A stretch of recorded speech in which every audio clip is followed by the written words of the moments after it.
2026 Asian কাপের পর এবার বিশ্বকাপে খেলার হাতছানি বাংলাদেশের মেয়েদের সামনে।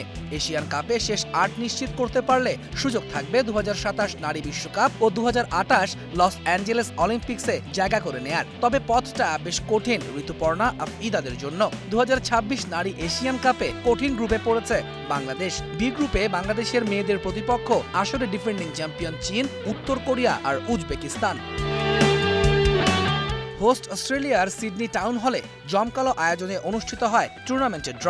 অংশগ্রহণকারী 12 দলের নাম রাখা হয় 4টি পটে। পটগুলো সাজানো হয় ফিফার সবশেষ নারী দলের র্যাঙ্কিংয়ের ক্রমানুসারে। চারটার মধ্যে সবশেষ পটে ছিল প্রথমবারের মতো নারী এশিয়ান কাপে জায়গা করে নেয়া বাংলাদেশের নাম। আর এই পট দিয়েই শুরু হয় ড্র। প্রথম নামটা ওঠে ইরানের, তারা পড়েছে এ গ্রুপে। পরের নামটা বাংলাদেশের হওয়ায় জায়গা হয়েছে গ্রুপ বিতে। ভারত পড়েছে সি গ্রুপে। 3 নম্বর পট থেকে বাংলাদেশের গ্রুপে আসে উজবেকিস্তান, আর 2 নম্বর পটে ছিল চীন, ভিয়েতনাম ও দক্ষিণ কোরিয়া। প্রথমে দক্ষিণ কোরিয়ার নাম ওঠায় তাদের জায়গা হয় এ গ্রুপে। 2 নম্বরে ওঠে চীনের নাম, ফলে বি গ্রুপে বাংলাদেশের সঙ্গী হয় তারা। নারী এশিয়ান কাপে বর্তমান চ্যাম্পিয়ন এই চীনের মেয়েরাই।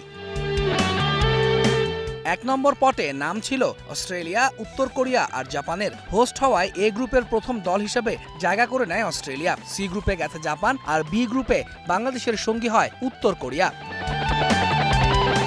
নারী এশিয়ান কাপে শুধু বর্তমান চ্যাম্পিয়নই নয়, বরং সবচেয়ে সফল দল চীন। আসরে এখন পর্যন্ত মোট 14 বার শিরোপা জিতেছে তারা। আর প্রথমবারের মতো এশিয়ান কাপের মূল পর্বে খেলতে আসা বাংলাদেশের প্রথম ম্যাচ এই চীনের বিপক্ষেই। ম্যাচটা হবে 3 মার্চ। এর 3 দিন পর র্যাঙ্কিংয়ের 9 নম্বরে থাকা উত্তর কোরিয়ার মুখোমুখি হবে পিটার বাটলারের মেয়েরা। গ্রুপ পর্বে বাংলাদেশের শেষ ম্যাচ 9 মার্চ, প্রতিপক্ষ উজবেকিস্তান। প্রথম 2 ম্যাচে জয়ের স্বপ্ন দেখাটা বাড়াবাড়ি মনে হতেই পারে, তবে কখনোই গ্রুপ পর্বের গণ্ডি না পেরোনো উজবেকিস্তানকে হারানোর সক্ষমতা রয়েছে লাল সবুজের মেয়েদের। বাংলাদেশের গ্রুপে কোরিয়া, চায়না এবং উজবেকিস্তান করেছে। সকলে কিন্তু অনেকে এশিয়া মহাদেশের পরাশক্তি বলা যায় এদেরকে। আমার মনে হয় যে অন্যান্য দুটো গ্রুপের চেয়ে, বিশেষ করে সি গ্রুপের চাইতে এ এবং বি গ্রুপ অনেক একটা শক্তিশালী আছে। তা আমাদের জন্য আপাতদৃষ্টিতে কঠিন মনে হলেও মেয়েরা যেহেতু অনেক ভালো খেলা উপর দিচ্ছে, আমি কিন্তু আশাবাদী যে তারা অন্তত প্রতিদ্বন্দ্বিতা বজায় রাখতে সক্ষম হবে।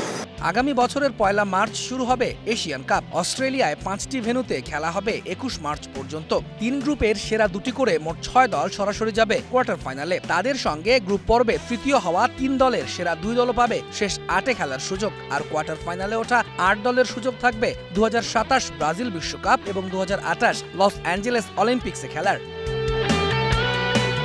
নারী এশিয়ান কাপ বাছাইয়ে 2014 ও 2022 সালে কোনো ম্যাচই জিততে পারেনি বাংলাদেশের মেয়েরা। তবে এবারে 3 ম্যাচের সবকটি জিতে প্রথমবারের মতো মূল পর্বে জায়গা করে নিয়েছে ঋতুপর্ণা আফিদারা। তৌহিদুল ইসলাম, স্টার নিউজ।